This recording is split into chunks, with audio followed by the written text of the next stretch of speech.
Good morning सभी को। आप सभी कैसे हैं? और मैं आशा करता हूँ आप लोग ठीक होंगे। तो गाइस, जैसे कि आपको पता है कि हम लोग एसएससी जीडी एग्जाम्स के लिए 10 महत्वपूर्ण प्रश्नों को सॉल्व कर रहे थे। तो उसी श्रृंखला को हम लोग आगे बढ़ाएंगे और आज देखेंगे प्रैक्टिस सेट नंबर 6। इसमें जितने भी क्वेश्चंस रखे हुए हैं बहुत टॉप लेवल के हैं। तो अगर आप लोगों को क्वेश्चंस पसंद आते हैं तो आप लोग वीडियो को जरूर शेयर कीजिए दूसरों के साथ, और वीडियो को लाइक ज़रूर करिएगा, ठीक है। और अगर आप चैनल पर नए हैं तो चैनल को सब्सक्राइब कर लीजिए, ठीक है। तो चलिए क्वेश्चनों में देखते हैं पहला क्वेश्चन क्या है। आप लोग पढ़िए और इसका जवाब दीजिए। देखिए क्या लिखा हुआ है। भारत में रजत क्रांति किससे संबंधित है? रजत क्रांति का मतलब आप लोग समझ रहे होंगे, और अगर आप लोग इसका मतलब समझ रहे हैं तो इसका जवाब भी आप लोग बड़ी आसानी से देने वाले हैं। पहला ऑप्शन से लिखा हुआ है चांदी का उत्खनन, दूसरा लिखा हुआ है अंडा और मुर्गी का उत्पादन, तीसरा लिखा हुआ है कपास का उत्पादन, और ऑप्शन नंबर डी है स्वच्छ पेयजल का बोतलीकरण। तो क्या लगता है भारत में रजत क्रांति किससे संबंधित है? तो इसका राइट आंसर होने वाला है तुम्हारा अंडा और मुर्गी के उत्पादन से, ठीक है। अंडा और मुर्गी के उत्पादन से रजत क्रांति का संबंध है। आप लोग रजत का मतलब ये मत समझ लेना कि रजत का मतलब तो चांदी होता है, ठीक है। रजत का मतलब तो चांदी होता है, लेकिन चांदी तो होता है, लेकिन रजत क्रांति का मतलब चांदी के उत्पादन से नहीं है लालो, इसका अंडा और मुर्गी के उत्पादन से, ठीक है। तो इसका राइट आंसर होने वाला है option number B is correct. इसके बाद हम लोग बात करेंगे इसके एक्सप्लेन की। रजत क्रांति का संबंध अंडा और मुर्गी के उत्पादन से। भारत में रजत क्रांति की जनक कौन है? तो भारत में रजत क्रांति के जनक के रूप में इंदिरा गांधी को जाना जाता है, ठीक है। भारत में कौन रजत क्रांति के जनक है? तो बताओगे इंदिरा गांधी। इंदिरा गांधी भारत की पहली महिला प्रधानमंत्री हो जाएंगी, ठीक है। पहली महिला प्रधानमंत्री कौन है? तो क्या बताओगे? इंदिरा गांधी जो है भारत की पहली महिला प्रधानमंत्री थी, और उन्हीं के द्वारा भारत में रजत क्रांति की शुरुआत की गई थी। भारत में सबसे पहले क्रांति की शुरुआत जो है 1966 में की गई थी, और इस क्रांति को कहते हैं कि हरित क्रांति। क्या बोलते हैं इसको? तो इसको बोलते हैं हरित क्रांति, ठीक है। हरित क्रांति जो है 1966 में शुरू की गई थी, जब जब चाइना ने 1962 में और 1965 में पाकिस्तान युद्ध करता है, तो हम लोगों के पास इतनी भूख से इतना व्याकुल हो जाते हैं लोगों के पास खाने के लिए कुछ बचता नहीं है। इसलिए भारत में अवकाश लागू किया जाता है, और उसी योजना अवकाश के दौरान ही भारत में पहली क्रांति की शुरुआत की जाती है, जिसका नाम है हरित क्रांति, ठीक है।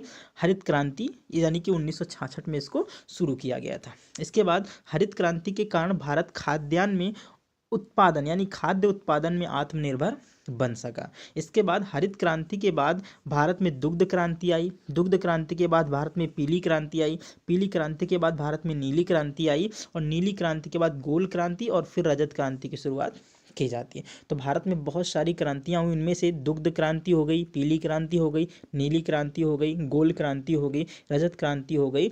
इन सब क्रांतियों की शुरुआत भारत में की जाती है, लेकिन सबसे पहले भारत में शुरू की जाने वाली क्रांति थी तुम्हारी हरित क्रांति, जो 1966 में शुरू की गई थी योजना अवकाश के दौरान। इसके बाद हम लोग बात करेंगे, भारत में आंध्र प्रदेश सबसे बड़ा अंडे का उत्पादक राज्य है। मैंने कहा रजत क्रांति संबंधित है किससे? मुर्गी और अंडे के उत्पादन से। उसी की अगर बात करेंगे हम लोग, तो अंडा उत्पादन में सबसे अग्रणी राज्य कौन सा है? तो बताओगे कि आंध्र प्रदेश जो है वो अंडा उत्पादन में अग्रणी राज्य है। कुछ क्रांतियों और उनके उत्पादक क्षेत्र से हम लोग बात करेंगे। सबसे पहले रजत क्रांति के मैंने बात बता दी है, अंडा उत्पादन और मुर्गी उत्पादन से संबंधित है, ठीक है। इसके बाद हरित क्रांति, ये खाद्यान्न उत्पादन से संबंधित है, और हरित क्रांति सर्वाधिक सर्वाधिक पंजाब में सफल हुई। कहाँ पर? पंजाब में सफल हुई। पंजाब को क्या कहते हैं? तो पंजाब को कहते हैं खादर का बेड। क्या कहते हैं? खादर का बेड पंजाब को कहते हैं। और ये क्षेत्र था जहाँ पर गेहूं की पैदावार अत्यधिक हो गई हरित क्रांति के उपयोग से। तो केवल व केवल पश्चिमी उत्तर प्रदेश और हरियाणा और पंजाब में ही हरित क्रांति का सफलता देखने को मिलती है हमें। इसके बाद श्वेत क्रांति की बात करें तो दुग्ध उत्पादन से संबंधित है। अभी 26 नवंबर को आप लोगों ने क्या किया है? यानी कि राष्ट्रीय राष्ट्रीय दुग्ध दिवस आप लोगों ने क्या किया है, मनाया है। ठीक है, राष्ट्रीय दुग्ध दिवस 26 नवंबर को मनाया जाता है। और उस दिन किसका जन्म होता है, तो वर्गीज कुरियन का जन्मदिन होता है। और वर्गीज कुरियन जो है वो श्वेत क्रांति से संबंधित है, यानी कि वर्गीज कुरियन के द्वारा ही भारत में श्वेत क्रांति लाई गई थी जो दुग्ध उत्पादन से संबंधित है। और ऑपरेशन फ्लड भी दुग्ध क्रांति से ही संबंधित है। इसके बाद नीली क्रांति का संबंध अगर हम लोग पूछेंगे तो आप लोग बताओगे मत्स्य उत्पादन से संबंधित है, नीली क्रांति यानी कि मत्स्य उत्पादन। इसके बाद गुलाबी क्रांति का संबंध जो है वो झींगा उत्पादन से, झींगा जानते हो आप लोग, झींगा या फिर मछली। ठीक है, झींगा या मछली उत्पादन से कौन से संबंधित है, तो गुलाबी क्रांति संबंधित है। लाल क्रांति, लाल लाल क्या होता है, एक तो लाल टमाटर होता है और दूसरा लाल क्या होता है, लाल मांस होता है। मांस जानते हो आप लोग, मीट जिसको बोलते हैं वो। ठीक है, इसके बाद स्वर्ण क्रांति का संबंध है बागवानी से, ना कि सोने के उत्पादन से। जैसे रजत क्रांति अंडे से, वैसे ही स्वर्ण क्रांति जो है वो बागवानी से संबंधित है। अब हम लोग बात करेंगे क्वेश्चन नंबर नेक्स्ट की। और क्वेश्चन नंबर नेक्स्ट देख रहे हैं, क्वेश्चन नंबर नेक्स्ट में क्या लिखा हुआ है और आप लोग उसको पढ़िए और जवाब देने की कोशिश करिए। देखिए क्या लिखा हुआ है, कौन सा शास्त्रीय नृत्य उत्तर प्रदेश से संबंधित है। शास्त्रीय नृत्यों की अगर हम लोग बात करेंगे तो भारत के जितने भी शास्त्रीय नृत्य हैं वो नाट्य शास्त्र नामक पुस्तक में विद्यमान है। ठीक है, नाट्य शास्त्र नामक पुस्तक में विद्यमान है। और ये नाट्य शास्त्र को लिखा था भरत मुनि के द्वारा। ठीक है, किसके द्वारा लिखा गया है, तो भरत मुनि के द्वारा नाट्य शास्त्र नामक पुस्तक लिखी गई है। और जितने भी भारत के शास्त्रीय नृत्य हैं वो सारे के सारे इसी पुस्तक में विद्यमान है। तो अगर हम लोग बात करेंगे उत्तर प्रदेश में कौन सा शास्त्रीय नृत्य है, तो पहला देख लिया ऑप्शन लिखा हुआ है कथक, दूसरा लिखा हुआ है भरतनाट्यम, तीसरा उड़ीसी और चौथा कुचिपुड़ी। तो इसका राइट आंसर होने वाला है कथक जो है वो उत्तर प्रदेश का शास्त्रीय नृत्य है। और ये उत्तर प्रदेश के साथ साथ राजस्थान का भी, ठीक है, राजस्थान व बिहार का भी ये शास्त्रीय नृत्य है। ठीक है, यानी कि हम कह सकते हैं उत्तर भारत का शास्त्रीय नृत्य कौन सा है, तो कथक उत्तर भारत का शास्त्रीय नृत्य है। भरतनाट्यम कहाँ है, तो भरतनाट्यम को आप लोग बताओगे कि भरतनाट्यम जो है वो तमिलनाडु का शास्त्रीय नृत्य है। कहाँ का है, तमिलनाडु का शास्त्रीय नृत्य है। कौन सा, भरतनाट्यम कहाँ का है, तमिलनाडु का। इसके बाद ओडिसी की बात करेंगे तो ये ओडिशा से नाम से ही पता चल रहा है कि ये कहाँ का है, उड़ीसा का है। और कुचिपुड़ी, कुचिपुड़ी कहाँ का है, तो कुचिपुड़ी है आंध्र प्रदेश का। कहाँ का है, ये आंध्र प्रदेश का है। आंध्र प्रदेश का कौन सा है, कुचिपुड़ी नृत्य आंध्र प्रदेश का है। और कथक की बात करेंगे तो उत्तर भारत का है। कहाँ का है ये, उत्तर भारत का है। उत्तर भारत में तुम्हारे कौन कौन से हो जाएंगे, तो पहला हो जाएगा बिहार, दूसरा हो जाएगा उत्तर प्रदेश और तीसरा हो जाएगा राजस्थान। ठीक है, तो राजस्थान, बिहार और उत्तर प्रदेश में कथक नृत्य जो है ये यहाँ का शास्त्रीय नृत्य होने वाला है। हम अब बात करेंगे सारे शास्त्रीय नृत्यों की कि भारत में कितने शास्त्रीय नृत्य हैं। तो आप लोग बताओगे भारत में टोटल 8 शास्त्रीय नृत्य हैं जो सारे के सारे भरतनाट्यम भरतनाट्यम जो कि सारे के सारे नाट्य शास्त्र में विद्यमान है। चलिए हम लोग बात करते हैं कथकली के बारे में। कथकली नृत्य उत्तर प्रदेश राज्य से संबंधित है। कथक उत्तर भारत का एक प्रमुख लोक नृत्य है। कथक का शाब्दिक अर्थ है कहानी कहना। देखो पुराने ज़माने में लोग क्या करते थे कि जब भी कथक नृत्य होता था तो उसमें कहानी कहते थे और कहानी के साथ साथ कुछ नया बोलते थे और जो नया बोलते थे उसको गा कर कहते थे, तो उसी को हम लोग कहने लगे कि ये कथक नृत्य है। चूड़ीदार पैजामे को कथक नृत्य की वेशभूषा माना जाता है और भारत में प्रमुख 8 शास्त्रीय नृत्य शामिल हैं, जिनमें से कौन कौन से हो जाएंगे। सबसे पहला जो है भरतनाट्यम है और ये कहाँ का है, तो तमिलनाडु का है। मैंने आपको बताया यहाँ पे अभी। कथक उत्तर प्रदेश का है। उत्तर प्रदेश के साथ साथ आप लोग यहाँ पर लिख लीजिएगा राजस्थान और बिहार। ठीक है, राजस्थान और बिहार का भी कथक शास्त्रीय नृत्य होने वाला है। इसके बाद मणिपुर जो है, मणिपुर आपको नाम से ही पता चल जाएगा कि ये मणिपुर का है। इसके बाद कुचिपुड़ी मैंने बताया आंध्र प्रदेश का है। कथकली और मोहिनीअट्टम ये दोनों के दोनों कहाँ के हैं, तो दोनों के दोनों केरल के हैं। और उड़ीसा से नाम से ही पता चल रहा है तो ये उड़ीसा का हो जाएगा। और एक क्षत्रिया, इसको ऐसे भी लिख सकते हैं हम लोग क्षत्रिया। ठीक है, इसको ऐसे भी लिख सकते हैं और एक ऐसे भी लिख सकते हैं। ठीक है, तो ये कहाँ का है, तो ये आंध्र प्रदेश का शास्त्रीय नृत्य है। तो आप लोग कॉपी में नोट डाउन इसको कर लीजिएगा क्योंकि ये बहुत सारे इंपॉर्टेंट्स हैं। ठीक है, इसमें 8 शास्त्रीय नृत्यों को शामिल किया गया जिसमें भरतनाट्यम, कथक, मणिपुरी, कुचिपुड़ी, कथकली, ओडिसी और मोहिनीअट्टम और क्षत्रिया। मैंने इनके राज्यों के नाम भी बता दिए, कौन कौन से राज्य में कौन कौन सा शास्त्रीय नृत्य किया जाता है। अब हम लोग बात करेंगे क्वेश्चन नंबर नेक्स्ट की। देखिए शिवाजी के द्वारा बनाया गया छापामार, ठीक है, छापामार युद्ध का जन्मदाता किसे माना जाता है। देखो शिवाजी जो है ये छापामार युद्ध की कला जो है बहुत अच्छे से जानते थे।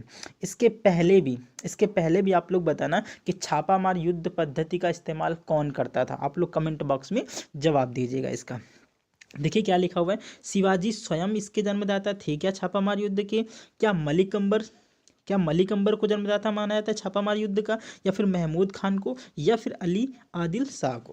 तो इसका राइट आंसर क्या होने वाला है, इसका राइट आंसर होने वाला है मलिक अंबर जो है ये छापामार युद्ध का जन्मदाता था। मलिक अंबर जो है ये शिवाजी का सेनापति था, शिवाजी का सेनापति था मलिक अंबर, और इसी के द्वारा छापामार युद्ध का इस्तेमाल किया जाता है। देखो छापामार युद्ध का मतलब होता है, महाराष्ट्र में बहुत सारे पहाड़, ऊंचे ऊंचे पर्वत हैं, तो ये लोग क्या करते थे, उन्हीं पर्वतों में छिप करके जो भी मुगल सेना आती थी उनको छिप छिप के मारते थे, यानी कि उसे ही हम लोग छापामार युद्ध कहते हैं। इसका जन्मदाता कौन हो जाएगा, मलिक अंबर हो जाएगा, और मलिक अंबर शिवाजी का कौन था, सेनापति था। तो इसका right answer option number B हो जाएगा। अब हम लोग कुछ बात करते हैं छापामार युद्ध के बारे में। शिवाजी द्वारा अपनाया गया छापामार युद्ध नीति का प्रवर्तक अहमदनगर के मलिक अंबर को माना जाता है। महाराणा प्रताप छापामार युद्ध का भारत में प्रथम प्रयोग करते थे, यानी कि महाराणा प्रताप जो थे उन्होंने भारत में सबसे पहली बार छापामार युद्ध का इस्तेमाल किया था। मुगलों के विरुद्ध शिवाजी ने छापामार गोरिल्ला नीति का सफलतापूर्वक प्रयोग किया।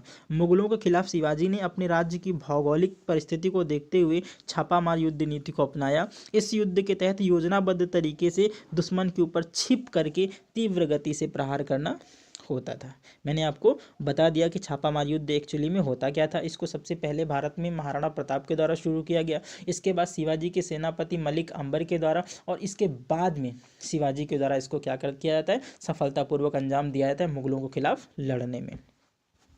चलिए नेक्स्ट बढ़ते हैं हम लोग, 54वां क्वेश्चन देखते हैं कि 2011-12 में भारत के किस राज्य में ग्रामीण निर्धनता अनुपात सर्वाधिक है। देखो एक जनसंख्या से प्रश्न तो आना ही आना है, आप लोग इसको लिख के रख लीजिए। और जनसंख्या 2011 में हुई थी, एक्चुअली में इसको होना तो था 2021 में, लेकिन अभी तक सरकार के खिलाफ ऐसे कोई ठोस कदम नहीं उठाए गए हैं जिससे भारत में जनसंख्या की गणना की जाए, लेकिन होना था 21 में, और 22 जो है वो ख़त्म होने वाला है, क्योंकि भारत में प्रतिवर्ष 10 वर्षों के बाद जनसंख्या की गणना की जाती है।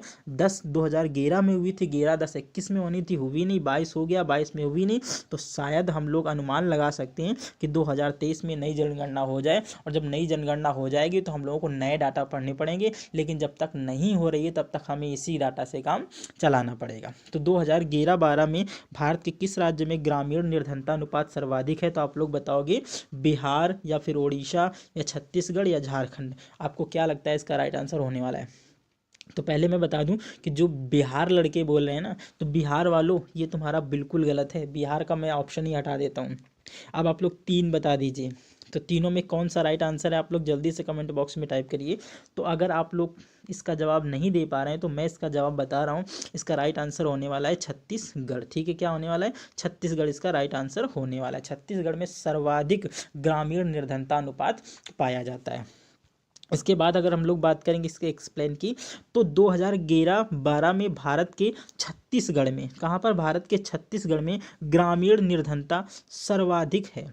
छत्तीसगढ़ के बाद मणिपुर, उड़ीसा, मध्य प्रदेश, झारखंड, बिहार और असम देश के सबसे गरीब राज्यों में से हैं।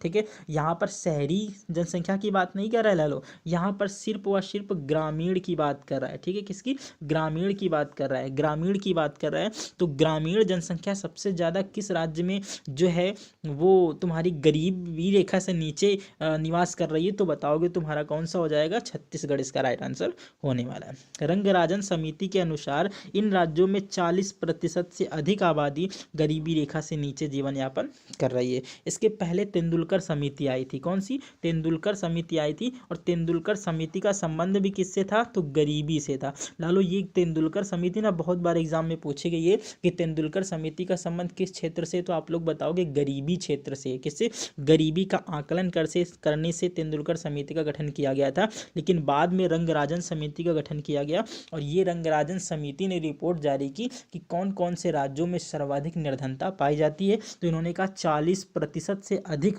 आबादी गरीबी रेखा के नीचे जीवन यापन कर रही है। उन राज्यों के इन्होंने नाम बताए, जिनमें से छत्तीसगढ़, मणिपुर, उड़ीसा, मध्य प्रदेश, झारखंड, बिहार और असम शामिल हैं। अब हम लोग बात करेंगे किस राज्य में कितनी जनसंख्या जो है गरीबी रेखा से नीचे जीवन यापन कर रही है। उनमें से छत्तीसगढ़ सबसे प्रथम में आ जाएगा। छत्तीसगढ़ में 45.9% जनसंख्या जो है वो गरीबी रेखा से नीचे निवास कर रही है। इसके बाद मणिपुर की बात करें, सेकंड नंबर पे आएगा मणिपुर, और मणिपुर में 46.7%, जबकि उड़ीसा में 45.9% जनसंख्या जो है वो कहाँ पर है, तो गरीबी रेखा से नीचे, और ये थर्ड नंबर में आएगा। मध्य प्रदेश की बात करेंगे तो 44.3%, झारखंड की बात करेंगे 42.4%, और बिहार की अगर बात करेंगे तो 41.3%। ठीक है, बिहार जो है ना वो शिक्षा के क्षेत्र में सबसे ज़्यादा पिछड़ा हुआ है, ना कि गरीबी के क्षेत्र में। तो आप लोग बिहार को देखते ही हमेशा बिहार बिहार मत टिक कर दिया करो, ठीक है, क्योंकि बिहार जो है वो शिक्षा के क्षेत्र में सबसे पिछड़ा राज्य है। जबकि गरीबी की बात करें तो गरीबी में सबसे नीचे कौन सा है, तो छत्तीसगढ़ सबसे नीचे है। इसके बाद असम जो है सबसे लास्ट में है, जहाँ पर केवल 40.9% जनसंख्या जो है वो गरीबी रेखा से नीचे जीवन यापन कर रही है। लेकिन ये डाटा कहाँ का है, तो ये डाटा सिर्फ और सिर्फ ग्रामीण क्षेत्रों की बात कर रहा है। ठीक है, अब हम लोग बात करें इसके नेक्स्ट क्वेश्चन की। देखिए लिखा हुआ वंदे मातरम का संपादन किनके द्वारा किया गया था। ऑप्शन नंबर आपके पास दिखे हुए हैं, तो आप लोग जल्दी से इसका राइट आंसर देने की कोशिश करें। श्यामजी कृष्ण वर्मा क्या इसका राइट आंसर हो जाएगा, आप लोग जल्दी से बताइए। बीकाजी कामा, या फिर अरविंद घोष, या फिर वीडी सावरकर। एक काम करो, मैं दो ऑप्शन आपके पास से हटा देता हूँ, एक तो श्याम कृष्ण वर्मा और वीडी सावरकर, इन दोनों को मैं हटा दूंगा। तो आप लोग जल्दी से बताइए, आप लोगों के पास केवल अब दो ऑप्शन है, या तो बी या तो सी। तो इसका राइट आंसर होने वाला है अरविंद घोष के द्वारा वंदे मातरम। ये एक वंदे मातरम जो ये संगीत नहीं था लालो, ये एक पत्रिका थी। ठीक है, ये एक पत्रिका थी जिसको अरविंद घोष के द्वारा संपादित किया जाता था। वंदे मातरम के नाम से इसको संपादित किया जा रहा था, और ये अरविंद घोष के द्वारा किया गया था। इसके बाद हम लोग बात करते हैं, अरविंद घोष वंदे मातरम समाचार पत्र के संपादक थे। वंदे मातरम समाचार पत्र का प्रकाशन 1906 में कोलकाता से हुआ था। इस समाचार पत्र से सुबोध चंद्र मलिक, विपिन चंद्रपाल आदि संबंधित थे। विपिन चंद्रपाल और सुबोध मलिक भी क्या थे, इसी वंदे मातरम समाचार पत्र से संबंधित थे, जिसको 1906 में संपादित किया जा रहा था।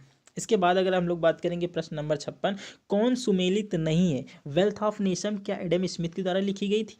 वार एंड पीस क्या विक्टर ह्यूगो के द्वारा लिखी गई थी, या फिर man of destiny George Bernard Shaw के द्वारा, और man of eaters of Kumaon ये जिम कार्बेट के द्वारा लिखी गई थी। तो इसका राइट आंसर क्या होने वाला है, ये वाला प्रश्न है ना, आप इसको इंपॉर्टेंट लिख के रख लो। ये वाला क्वेश्चन बहुत ही बिंदास क्वेश्चन है, ठीक है। तो इसका देखो मैं बता रहा हूँ, वेल्थ ऑफ नेशन को एडम स्मिथ के द्वारा लिखा गया था, बिल्कुल करेक्ट है। वॉर एंड पीस क्या विक्टर ह्यूगो के द्वारा लिखा गया था, तो लालो ये विक्टर ह्यूगो के द्वारा नहीं लिखा गया था, इसको लिखा गया था लियो टॉलस्टॉय के द्वारा। किसके द्वारा, लियो टॉलस्टॉय का नाम सुना होगा आपने, और इन्होंने ये क्या लिखी थी, war and peace, Leo Tolstoy के द्वारा लिखी गई थी। Man of destiny George Bernard की, ये बिल्कुल सही है, और man of eaters of Kumaon ये जिम कार्बेट के द्वारा लिखी गई थी, बिल्कुल सही है। इसका राइट आंसर क्या हो जाएगा, वॉर एंड पीस ही करेक्ट नहीं हो जाएगा, इसको लिखा था लियो टॉलस्टॉय ने, जबकि यहाँ पर क्या दिया हुआ है, विक्टर ह्यूगो दिया हुआ है इसका। तो अब चलते हैं, हम लोग बात करते हैं क्वेश्चन नंबर नेक्स्ट की, और देखते हैं कौन सा नेक्स्ट क्वेश्चन लगा हुआ है। अब देखिए 57वां प्रश्न है, प्रतिवर्ष राष्ट्रीय दुग्ध दिवस कब मनाया जाता है। मैंने आपको भी बताया था कि 26 नवंबर को क्या किया जाता है, 26 नवंबर को प्रतिवर्ष राष्ट्रीय दुग्ध दिवस मनाया जाता है। राष्ट्रीय दुग्ध दिवस कब मनाया जाएगा, तो 26 नवंबर को मनाया जाएगा राष्ट्रीय दुग्ध दिवस। राष्ट्रीय दुग्ध दिवस जो है 26 नवंबर को मनाया जाएगा, और ये क्यों मनाया जाएगा, क्योंकि इस दिन तुम्हारा जन्म होता है किसका, तो बता दोगे आप लोग, जल्दी से कमेंट बॉक्स में जवाब देने की कोशिश करो कि जो राष्ट्रीय दुग्ध दिवस है किसके जन्मदिन पर मनाया जाता है।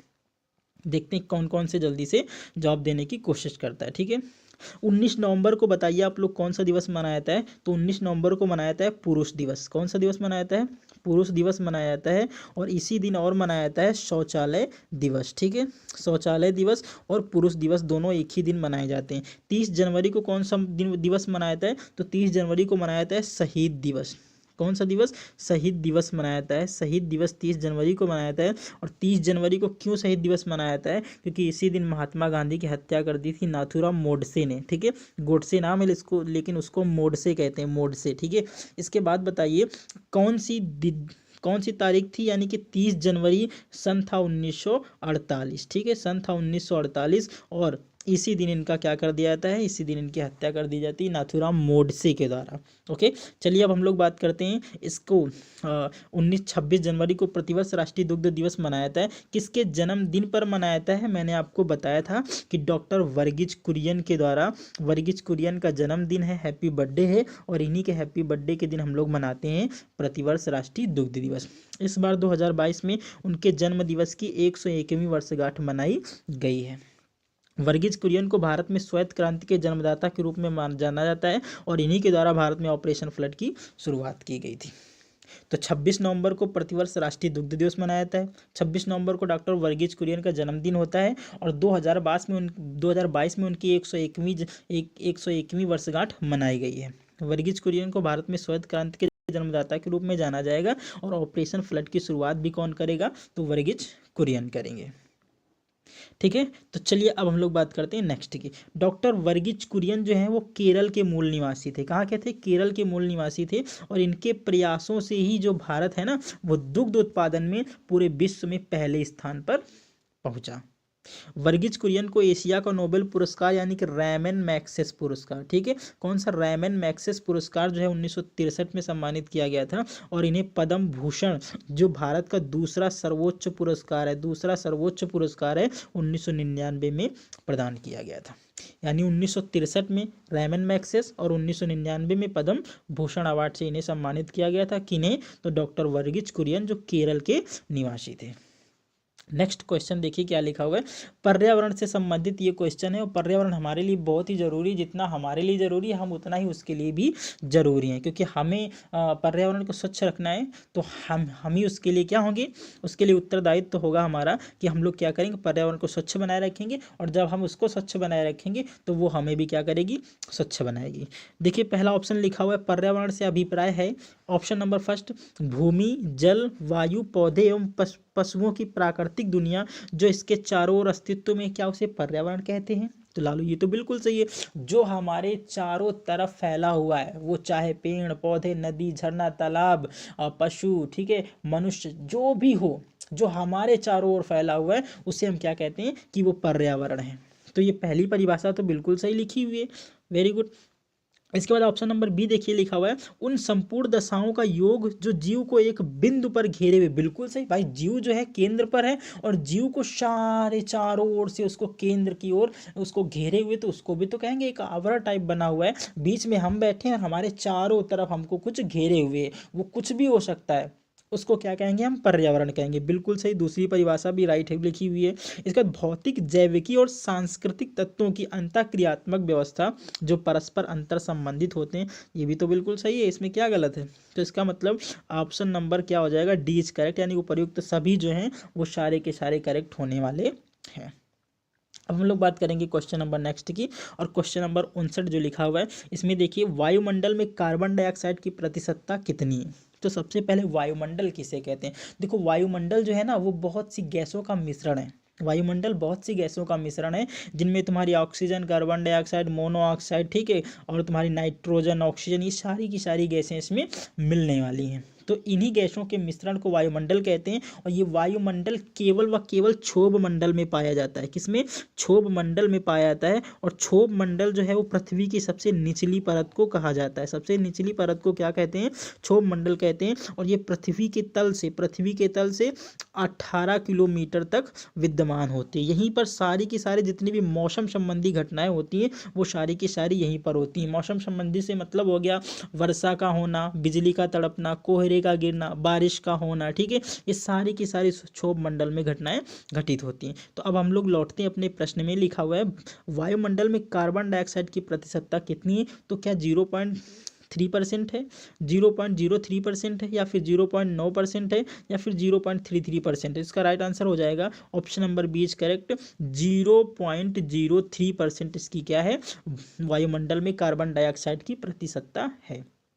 ठीक है, तो इसका राइट आंसर क्या हो जाएगा, option number B is correct हो गया। अब हम लोग बात करते हैं नाइट्रोजन की। ठीक है, तो नाइट्रोजन जो है सबसे ज़्यादा वायुमंडल में पाई जाती है, इसका प्रतिशत है 78%। और दूसरी बात करेंगे तो ऑक्सीजन जो है ये दूसरी सबसे ज़्यादा विद्यमान गैस है, ये 21% पाई जाती है। कितनी? 21% पाई जाती है। इसके बाद हम लोग बात करते हैं कुछ गैसों की जिनकी प्रतिशतता यहाँ पर मैंने लिख रखी है। वायुमंडल विभिन्न गैसों का मिश्रण है, मैंने ये आपको बता दिया। शुद्ध एवं शुष्क वायु में नाइट्रोजन 78% पाई जाती है, ऑक्सीजन 21% और आर्गन जो है वो 0.9% पाई जाती है, जबकि कार्बन डाइऑक्साइड 0.03% पाई जाती है, जबकि हाइड्रोजन, हीलियम व ओजोन अल्प मात्रा में वायुमंडल में विद्यमान रहती हैं। ठीक है, तो यहाँ से आपको समझ में आ गया होगा कि नाइट्रोजन 78%, ऑक्सीजन 21%, आर्गन 0.9% और कार्बन डाइऑक्साइड 0.03%। तो ये वाला एग्जाम में बहुत क्वेश्चन पूछा जाता है, क्योंकि ऑक्सीजन और नाइट्रोजन और आर्गन को तो सबको पता है, लेकिन कार्बन डाइऑक्साइड की कितनी प्रतिशत है ये लोगों में बड़ा कन्फ्यूजन होता है। तो आपको कन्फ्यूजन नहीं लेना है, 0.03% इसका राइट आंसर होने वाला है। अब देखिए क्वेश्चन नंबर 60 जो आज का लास्ट प्रश्न होने वाला है, यहाँ पर देख लीजिए क्या लिखा हुआ है। निम्न में से सबसे प्राचीनतम वेद कौन सा है? प्राचीनतम का मतलब है सबसे पहले कौन सा वेद लिखा गया था। तो ऑप्शन नंबर यजुर्वेद, सामवेद, ऋग्वेद या फिर अथर्ववेद, क्या लगता है आपको इसका राइट आंसर होने वाला है? तो इसका राइट आंसर होने वाला है लालो ऋग्वेद जो है ये भारत का सबसे प्राचीनतम वेद है। ठीक है, भारत का सबसे प्राचीनतम वेद है और ये हिंदुओं का प्रमुख वेद है। ठीक है, ये हिंदुओं का एक प्रमुख ग्रंथ है, हिंदुओं का एक प्रमुख ग्रंथ है जिसको बोलते हैं ऋग्वेद, और ये भारत में सबसे प्राचीनतम वेद माना जाता है। भारत में अगर वेदों की संख्या बात करोगे तो कुल वेद 4 वेद हैं, जिसमें ऋग्वेद, सामवेद, यजुर्वेद और अथर्ववेद इनका क्रम हो जाएगा। सबसे पहले ऋग्वेद हो जाएगा, फिर कौन सा हो जाएगा? सामवेद, फिर यजुर्वेद और फिर अथर्ववेद। ये चारों के चारों क्रम में ऐसे रख सकते हैं आप लोग इनको। तो सबसे पहले ऋग्वेद यानी कि इसका राइट आंसर होने वाला है। चलिए, ऋग्वेद को 1500 से 1000 ईसा पूर्व के लगभग माना जाता है कि इसकी जो लिखावट है, इसको जो लिखा गया था वो 1500 ईस्वी या 1000 ईसा पूर्व के बीच में इसको लिखा गया था। लेकिन अथर्ववेद, यजुर्वेद और उपनिषदों को 1000 से 500 ईसा पूर्व तक माना जाता है। ऋग्वेद में मुख्यतः देवताओं की स्तुतियाँ की जाती हैं। स्तुतियाँ का मतलब प्रशंसा की जाती है। उसने हमें बनाया तो हम उसकी स्तुति करें, उसकी प्रशंसा करें, ये ऋग्वेद में जाहिर किया गया है। इसके बाद अगर हम लोग बात करेंगे कुछ विवरण की, यानी कि कुछ वेद और उनके उपवेद की, और जो उपवेद है वो किससे संबंधित हैं उनकी बात करेंगे, तो हमने यहाँ पर सारा का सारा विवरण दर्ज कर दिया है। तो सबसे पहले एक तरफ वेद, दूसरी तरफ उनके उपवेद और तीसरा विवरण, यानी कि वो किस क्षेत्र से संबंधित है। तो सबसे पहला देखिए ऋग्वेद, मैंने बताया था ये सबसे भारत का प्राचीनतम वेद है और इसका उपवेद जो है आयुर्वेद है। ऋग्वेद का उपवेद क्या है?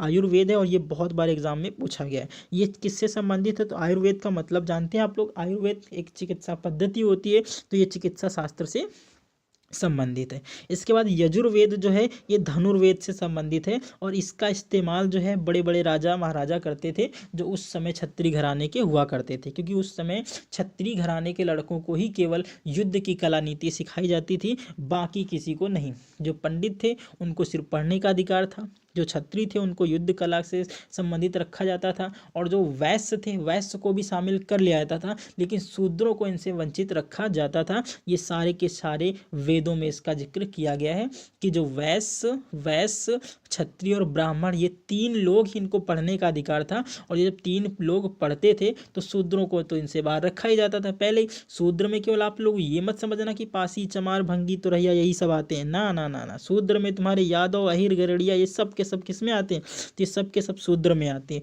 तो इनको पढ़ने का अधिकार नहीं था। इसके बाद अगर हम लोग बात करेंगे सामवेद जो है वो गंधर्व वेद, सामवेद का जो उपवेद है वो गंधर्व वेद है, और ये कला एवं संगीत क्षेत्र से संबंधित है।